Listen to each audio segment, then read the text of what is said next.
Hi and welcome to another episode of OCyCy, brought to you from the heart of the Lower East Side, where I sit down with cool people from the neighborhood who are doing interesting stuff and projects that matter. We talk about their expertise, creative process, we talk about current affairs, and today I have another amazing guest. He's literally a neighbor because he's on the corner at Joy's Flower Pot. He does the ropes there, but not only that, he's also an amazing actor, Brett Temple. Hey. Brett, so amazing to have you here. Thank you for having me, KK. Wow, really good to have you. And you didn't come empty-handed. I'm just gonna go get them. Oh, yeah. I can't possibly... Okay, can you keep the people entertained? I can't possibly go anywhere without bringing a gift. Wow, look at this. It's one of my better works, I'll say. Is it? I just love the variety we found in here. These are, not necessarily scraps, but they're smaller stems, and you gotta find a way to make them into something beautiful. And these guys here, this is a KK bouquet. Is it? Why? So I went for colorful. Yeah. But I think I also, threw in the tulips. They're Dutch tulips. Yeah, nice. Oh, it has a just picked feel too. Thank you. I think I'm gonna dry them so I have them forever. Yeah, you can. I notice a lot of people to give food in this neighborhood. Well, to me when they see me out work. Why do you think that is? Because you're skinny? I guess so. I tend to be on the street carrying something. And, yeah. In the morning I'm taking out everything in the shop, but they'll come by and the temple next door will give me packed lunches.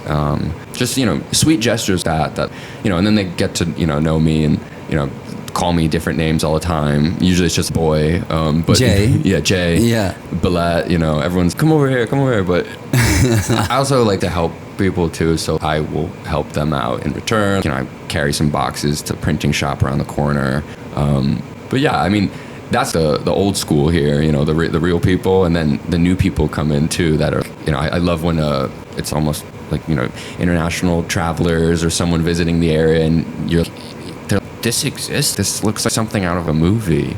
Yeah. And I'm like, yeah. I try to play it off as, this is just, where I work and stuff, but I do have to remind myself, this is pretty picturesque. When I first started here, the cassette of the wine bar wasn't here, so it was a little bit more quiet, kind of pass-through street. Uh-huh. But now with that popped up, and then the Cabron Taqueria next door, they put up outdoor dining stuff, so it kind of seems like there's more people, just be sitting out there, hanging out, and me, I'm dragging some branches across the street or taking out the trash. It's cool. I'm down here in a different capacity than the people who are hanging out on the street. But do you think that because this is such an urban city that people want green more? Yeah. I'm surprised by the amount of people who will come in off the cuff and be like, well, I'm taking this back to Brooklyn with me now. Yeah. And I'll be like, there are plant stores in Brooklyn you could go to if you plan it out. But I feel like there is a sense of, all of a sudden you see something so lush and you're, wow, I want a piece of this. I want to take some of this home, and I applaud it. I've helped people bring stuff all over in this area too, carrying big trees around the neighborhood, just making sure, it gets there in one piece. But I feel like we also are a small shop, so we kind of have tiny plants, so it's, you can take in, put a little bag, and yeah, it's a good housewarming gift. Yeah. So good. A little cactus. Yeah. No, because when I moved here, I didn't really have a green thumb, but just living here, and then I got the patio. Yeah. I got such a green thumb living in the city. Yeah. It's a little sanctuary. What you have created is, I feel like, such a goal. Yeah. So how do you think I did? I think it's lush. I think it's, you kind of don't realize where, you are. Because I'm always on that side of the street, and it's kind of have this just oasis, and that's awesome. So much variety too. You have probably one of every plant that we have in our shop. Yeah, I got so many plants at yours, and they always go on year after year after year. That rose I got tiny, and now it's huge. Yeah. Yeah. It's beautiful. The gradients on the color on it is awesome. Yeah. It's a lot of watering work. And at some point, I got less plants. But this year I was, it's also just meditative to water the plants every day. Do you have a schedule? Do you try to be like, I know these ones are, I just go if it's hot, I just go every morning. Yeah. Or every other morning. And then last night it rained really hard. So today I didn't do it. Yeah. And then sometimes when I know I'm leaving for a week, I'll have someone take care of them, but then I'll water them the week before extra a lot. Yeah. I just give them a lot. It's a good rule of thumb. A lot of times people just don't know how to do it, but it's really they just need water, and like, that's it. It's not too much rocket science. Yeah, some maybe need less or more, but in general, it's like you can also tell, I bet, when your plants look sad or when they look happy. Totally. So it's like, you maybe even like feel like, oh wow, like this one's not doing well. Yeah, no, totally. Some plants need to be spliced and cut a different way, and that's all stuff I've learned since being there. But it's definitely the less glamorous side of it, because it's like you're cleaning out vases that the water sometimes stinks, and like, that's what people don't think about. Yeah, because sometimes it smells so bad. Like, and you're like, this is so beautiful, but this water smells like shit. Like, and then there's, we use like, sometimes you can use bleach in there to like kind of cut out the mold from growing. I mean, we try not to, because I'm a mess also in the shop, so like I probably get myself all bleached up. I'm the flower guy. I come in and everyone's like, wow, oh yeah, are these for me? You really are the flower guy. Yeah. Working at a plant shop is really wholesome, and then with your acting, you explore often more darker themes. Yeah. Wow. So do you have a dark side? Because you seem so bright and. Yeah, I mean, lately I've been cast in things that are like very anti-M, which is, I guess, part of. Who are you? I know. I think I'm definitely more of a cheerful, really hard working person who will be out sweeping the street if it's dirty, and it's no you don't have to do that. It has looked so much better since you started. I mean, I appreciate that, but like, I sometimes like overexert myself in that way, where it's like, no, you don't, you just have fun, enjoy it, but I look for things to be done to a certain standard, and that's also just work life. But I think the types of stuff that I go out for in terms of an actor is, I've been playing some bullies lately, and like, Really? Yeah. And that's the opposite from how I know you. So you got to be a good actor. Yeah. I mean, I definitely, I can tap into, a side of myself that, I got to explore in college, and, we all contain attitudes, and there's all different types of emotions within us. And I try to, keep a level playing field at the flower shop, because. Are there ever annoying clients? What's the weirdest thing that's ever happened in the craziest thing that's ever happened in the plant shop? There's definitely been, I mean, there's always there's a sense of, I don't want to overstep, and if someone doesn't know what they're doing but they want it, I'm not going to judge their selection ever. I'm always just like, good selection. Yeah. But sometimes they may be testing you. Yeah, I mean, in the beginning, I feel like there were sometimes people come in there. Because I've done in clothing shops, when they're like, I love it, I'm okay, this looks awful, then lost all my respect. Yeah. No, I mean, I definitely will steer people towards, one, a budget, two, to not, just surprise people and be like, that's going to be $200 now. Like, because I understand that side of it too, because it's expensive, but also what you want, you might not know. And I spend my day in there looking at these stems, and trust me, you're gonna this, like the way in which also the flowers age and stuff, you're gonna have more time with this one. There's always some occasion where someone comes in for something that you're like, wow, you're giving them flowers for this. Someone got COVID once, and we're giving them COVID flowers, and they want it to look all it was a virus, like as a joke. That's kind of funny. There's a pincushion flower that looks yeah, I know exactly which one you mean. Yeah, like it has a sharp, like it just looks a molecule of some kind, and they're like, really, let's do a lot of these, and it's usually fun. Does the neighborhood inspire you with your acting? Yeah, I mean, with acting, it just, this neighborhood has increased like a sense of confidence too in myself, because really? I feel a bit more belonging to the businesses here, and knowing the people here, and realizing this is a cool neighborhood, and I've tried to live down here for a second, sublet it, and part of me is I like the capacity at which I am here, because it's in a way that I get to see the business owners, and also the people who are buying stuff for their mother. There's a sweetness to it. We gotta get my flowers, go to see some show or something, bring them home to my mom. Good stuff, that wholesome stuff. And then go around the corner, and it's the coolest people in the world sitting at La Dive and hanging outside. Yeah, it's hey, what's up? Yeah. So, and then what's a skill you've developed in the flower shop?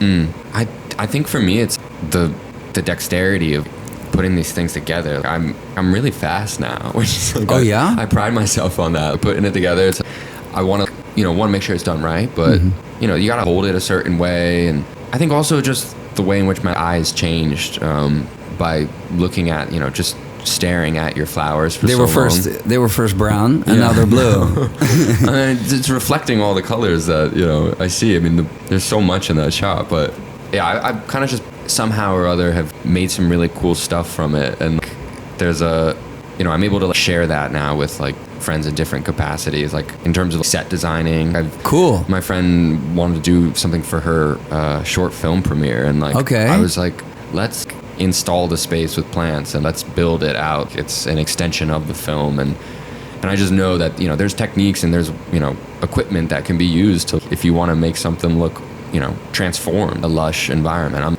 We put it up and I was like, damn, like you hired me to do your kid's birthday party. Like it's that type of installation I never knew was part of, you know, what I end up having as a skill now. Yeah. The building of it.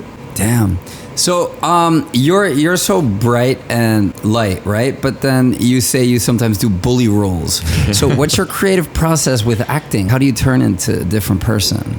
Is it method acting or? I mean, I was trained in Meisner, which is... What is that? It's a form of Stanislavski and the emotional realism of it. It's all, you know, branching from that Russian style, but then what we learned, I went to Rutgers, is... Okay, what's Rutgers? It's a university in Jersey, and there's like I went to the BFA acting program there, and it was all based in you know, figuring out what moves you, and finding your emotional truth, and you work on temperaments, and there's a whole process where it's, you know, let's work on anger, like let's work on love, let's work on sadness, let's work on, you know, betrayal, just different feelings that you can. But you have to bind them to your own real feelings, or? Well, you know, you do that magical as if, what would this be if you can't readily draw from it, you know, because you know, you're not always going to be experiencing what these characters are feeling, but you can have something similar,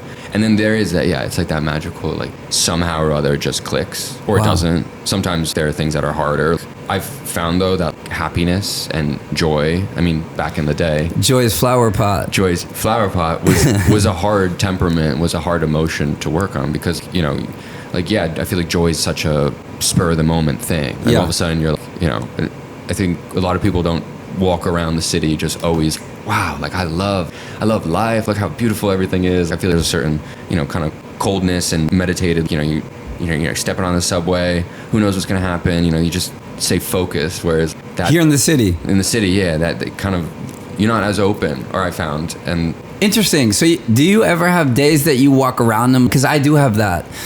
I can get very happy, but also can be really sad. Yeah. But I really have days that I walk around and I'm, wow, yeah. It's good. I mean, I've seen you do that. Like, walk down the street. Like, there's a certain like exuberance, and I definitely have that in certain parts. But I feel like when I'm working too, there's also a level of focus I get into, and like I'm in the zone in a way, and I sometimes have to be like, Brett, like, remember, this is beautiful. This is, I'm so happy. But there is also, you know, I've found that sometimes, you know, the anger or the sadness is something to, you know, acting is a good outlet to let that out in, because I'm not like. But do you believe that certain doors can be opened by tapping into those feelings that you can then never close? Okay, because actors are often can get really emotional, or let's see what happened to the Joker, you know, you can get really into your role. Yeah, I mean, I think they say that the best technique you're able to come back from, you know, you learn to go and put your foot in the water, but then you got to dive in at some point, especially I feel like with film, you can't lie, you're not going to play someone that you're not capable of, you know, being. I mean, at the end of the day, it is acting and you're playing, but. So you think Anthony Hopkins can really be Hannibal Lecter? I mean, I think he probably could. Yeah, he probably could, but that's what I feel acting is for. I think I had a teacher once who said acting is the reason why people don't pour Clorox into their kids' Cheerios. That's such a vile thing to do. You're like, why would I actually do that? It's like, well, because there's something, you know, you can do it in a safe and I think nowadays very healthy forum. You know, there's so many ways in which acting now is all about like making sure everyone's comfortable, and there is something to it that's, well, you know, ladies and gentlemen don't make good actors. Like, you're not supposed to play it safe. You're not supposed to, you are supposed to, you know, stretch it and express yourself in a way that people want to see. You know, that's why people pay the money to go see you perform XYZ. You know, but I think also it's something you have to be able to have control over. And yeah, I think I'm definitely a bit more of a controlled person, and this type of technique is a very structured way to go about it. But at the end of the day, you really just have to you shake it off, and you're like, you know, you're listening and responding to someone else. That's so funny. That's so cool. It's so true. So you said one thing that sometimes you see me walking around. I work from here. I do a walk every day, a few times through the neighborhood. And sometimes a really good mood, sometimes not. I feel like there's you look the cool guy. I didn't know you lived here on this. Okay. He just always walks around. Yeah, it's just, I mean, I see a lot of familiar faces. Yeah. But he's a cool guy. There's something, he's definitely tapped into the energy down here. Yeah. And you can tell, I feel like when people are just visiting or new in town. But yeah, you definitely, and also you're really nice too, which is something that's like. Thank you. Yeah, I try. I do have a dark side, but usually, because people are always, when I'm out, I can turn myself on, and they're, wow, I love your energy. But often when I don't feel that, then I just stay inside. But sometimes I do a walk in the neighborhood, and then maybe I look. You're like boho chic. You're like, this is cool. No, I feel like my jobs, since working in the city, have never been remote, so I've always had to go out to work, and there's always been a sense of, hey, I'm going to work now. But I should have that too, because it's kind of crazy. I've been working from home for 10 years. Maybe I do need to go to a space and outside, but it's also nice to have total freedom, you know. And I always meet up with friends. I have so many friends in the neighborhood. You know, it's nice to get to know you better. Yeah, and I was gonna say, I feel like it starts to blend together in a way that you are. You're more than just the work you're doing. Like, you are KK, and your personality and your life is blended in with the work you do. Totally. Whereas I think I am very much who I am at the shop when I go uptown. But there is that sense of, I'm coming down. There's I'm coming downtown to do my job now. And then when I go uptown, there's some markets uptown I go to and get flowers. But I don't know, it's a different, because I used to bartend, and that was also a type of, you got to flip on the switch, and you're like, all right, here we go. But I don't know, I think that also just comes with a sense of grace and understanding with the neighborhood. I think, I mean, you got a sanctuary too to come back to, which is nice. Yeah, totally. And have you met the iconic Joy? She built this place, and a lot of her stuff is still there. So, who Joy is a fun thing to all of a sudden go into our basement and be like, oh, wait, what are all these decorations? What are these chickens? I found a box of chickens. Yes. All the little chickens that she has. She was very precise. That was probably for how she wrapped it. Yeah. When you got the flowers, then it started. Then she would do the wrapping, and I'm like, how do you all do that? And at some point, I saw that she was quite overworked. I'm like, you should just get assistants and make this your flagship store and do it online. But no one can do it. I can. Yeah, it takes that touch. I mean, I've seen her arrangements, and she does pop-ups over at Mikaidi, and cool. She's done Valentine's Day or Mother's Day. I don't know if she did it in the past year, but it's definitely I would love to have a conversation with her now because of how long I've been at this place, and have really lived in that space she created. But her, I think her style still also is infused. It's colorful. It's stuff that sparks joy. That type of totally. Or Jay sparks Jay. Jay's flower shop. Let's change it tonight. Jay, yeah, it's a little graffiti. Post an A over it. Okay, it's kind of an annoying question because when I think about it, I always freak out. But where would you see yourself over 5 or 10 years? Are you still doing stuff with plants, or is it just acting? Yeah. What kind of acting? What would you want? It's a freaky question because I didn't realize how much I would enjoy doing flowers and working in this. But I'm still actively pursuing, and I have something coming up in the fall that I'm hoping it's going to take off. It's something. It's theater. So okay, that's cool. Who knows where it's going to go. Can you tell me anything more about it? Yeah, I mean, I can't say the house it's going to be playing in, but it's off Broadway, and it's a play that I kind of originated the character in before the pandemic, and it's coming to New York basically, and I'm really excited about it because it's a meaty play. It's something that it plays against my type, but it's kind of an actor's dream to do. And I had to do more theater, and I think that's mainly what I have been going out for. But, you know, a nice, you know, guest spot leading into co-star, series regular, something would be nice too. And what kind of role would you play? Would it be dark or would it be the light? I mean, I think with TV, I can't really play much more than what I look and present to the world. And, you know, I've gotten the artsy types. I've gotten, you know, the prep kid. I've gotten some finance guys, but like even that, I'm like, sometimes I'm a little bit too...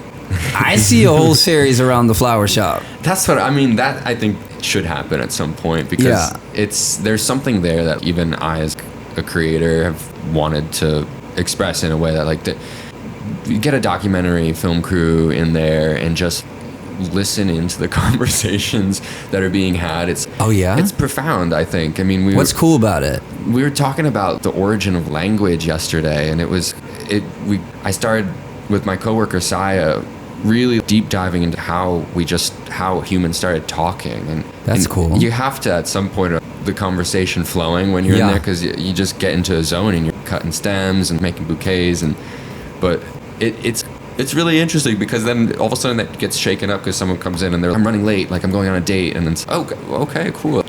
And then, you know, like back to Pangea, I think all of like humans started in like one continent and then slowly moved off, and you know, and then there's also the one I've gotten a lot is Little Shop of Horrors. You know, there's something, you know, it could be like what happens in that shop at night, you know, when the gate goes down, what are the plants doing? I sometimes used to imagine that there were little elves and things moving around in there. You know, who knows? I mean, there's something mystical that I feel some, you know, magical realism, like HBO show, Julio Torres could take that. I mean, that space could be used as so many things as a backdrop to, you know, I mean, people have filmed in there before, and we don't always allow it, but, you know, I think with the right timing, you could go in there and make an entire movie. And amazing. It's not out of my idea. I'm also a documentary maker, so who knows? Who knows? Okay, but you mentioned date. Have you ever met love or any other really cool people, except me, you know, that you're here on my podcast, but have you ever met people in the flower shop? I think I've met one guy, that was it. Oh, really? Yeah, and that was the only one. I mean, it's hard for me because I feel like I get into a zone, and the blurring of my, you know, personal life in that environment is, it's like, why not? I'm making flowers. Here's a beautiful bouquet for a beautiful person. But it's just not I haven't seeked it, but I also never know who's going to walk through the door, and like, it's sometimes, more often than not, very charming people come in. But that's cool what you said, that you get in the zone, because I have the same. Even when I'm shooting really beautiful models or people, I see it purely as, you know, how is this going to be cool on the film? You know, like I'll be playing La Dolce Vita soundtrack music, some French new wave score, and not realize that this is something out of a fucking movie, and then I'm just like, what do you want? Like, you want marigolds? Okay, cool, I'll do that. Like, and then I'm like, well, no, like, this is a beautiful exchange. Like, what's happening here? Wow. Okay, so you get all kinds of people from the neighborhood. Are you seeing any trends just on fashion or what people are doing? I feel metallic was in terms of florals. I'll say that was a trend that came, and I feel has been big in the past year, but we haven't fully leaned into yet. Metallic, what's that? Kind of just using metal vases. Okay. And like building in, you know, and people you can put flowers in anything, but I think that kind of shininess paired with the natural was a fun, like, trend. I mean, it's hard to even really tell, because I think a lot of places, you know, have their own style, and we kind of stick to a style that's very whimsical and loose and like, you know, springy, and like, you know, like there's weird shapes, and so in a way, I mean, I think what people want though is never the basic option. Like, because this is New York City. They want the best. They come in and they expect something more than a dozen roses. And even when they you can give them that. I'll give you also a dozen roses, but we'll make it. It'll be the shape will be different. It'll be serving so many different levels, and it'll be all of a sudden The one thing we've never carried in the shop, which a lot of people come in and ask for, is baby's breath. And it's like, what? Baby's breath? What's that? It's a weird name. Yeah, exactly. It's the small white flowers that you see dried a lot. Okay. It's characteristic wholesome flowers that you see with roses, but we've never carried it because I feel, and no shame against it, people who get, but it just, for me, it gives off a sense of, oh well, it's kind of that's a basic choice for it, because you could also get dill flowers, or Queen Anne's, these things that are, just add a little bit more. Wait a second, it's a filler flower, it's not the main attraction, but there's other ways to, fill your bouquet. Fill your bouquet. Yeah. I wanted to move out of the country for a while. Oh, really? Yeah, go to Berlin. Amazing. And it was more on the forefront before I started working down here, because I was like, well, this is kind of like Berlin. Yeah. This is close enough. This is as close as you could get. Yeah. But I don't know. I haven't given up on the country. Yeah. And the state of the world. But that's the American way. You never give up. But yeah. It's disheartening, but I also find the irony in it to be a little bit more enjoyable now, because there's conversations to be had about, when you're living in a post-apocalyptic world, what's the conversation? It's, not that the world's ending, but this is where we're at, and what are our options now? What more flowers? Well, there's that, and that's something that I'm like, it's a way of life. It is something to look towards beauty. Yeah. It's not essential, no. But in a way, art and acting, it's one of those things that at the end of the day, you're probably, what marks a civilized society from an uncivilized one is series funding for the arts, and then maybe a couple flowers on the table, some cut tulips in a vase. Yeah. Something. Yeah, it would do wonders. Yeah. Yeah. Wow. That's amazing. Okay, so I have something for you, but I was just looking for it, and I think it's in the laundry because I wear it a lot. But it's the iconic Joy's flower pot shirt. Yeah. And I'm gonna give it to you. So we're gonna take a end shot when I find it. No, not when I find it. When I get it back from my laundry. I'm going to wash it and I'm going to give it to you. And then we'll put a shot in it at the end. Yeah. She had some cool merch and people will come in and ask for it. Yeah, why don't you bring back the merch? I mean, I think, trademark, that's her idea. She did that because it was Joy Division, or there was a shirt that was a riff. Joy's flower pot? One thing that we have kept since then is her hours. The hours on our front door. If you're ever around, just come and read what that says, because I think it's the best way to approach any business. What does it say? Usually we open around 8 or 9. Sometimes it's as late as 10 or 12. Sometimes we're not here at all. Sometimes we close at midnight. Sometimes we close at 3 p.m. It's true. It's so millennial, Gen Z. We're working, but we might not be here. So just hit us up on Instagram or something. Yeah, she was ahead of her time. She truly was. I mean, she's such an icon. Yeah. Yeah. Wow. Brett, wow, so amazing to have you here. You're truly remarkable. I'm so glad I met you. Just your vibe brings so many joy to the street. Wow, that's nice. Yeah. And also cool that you have that whole other side, because at some point I'm, what's your Instagram? And then I saw that you were also an actor and I checked it out. That's so cool to have that duality, and I think you have a very bright future. I and thank you so much for the amazing flowers. So where can people find you? Hit me up on Instagram at Brett Temple, only with one T though. The two T's was taken, so it's Oh, but in real life it's 2 T's? It's 2 T's, yeah. Oh, amazing. Okay, let me just write it here for the archives. Okay. Amazing. Thanks, man. That was great.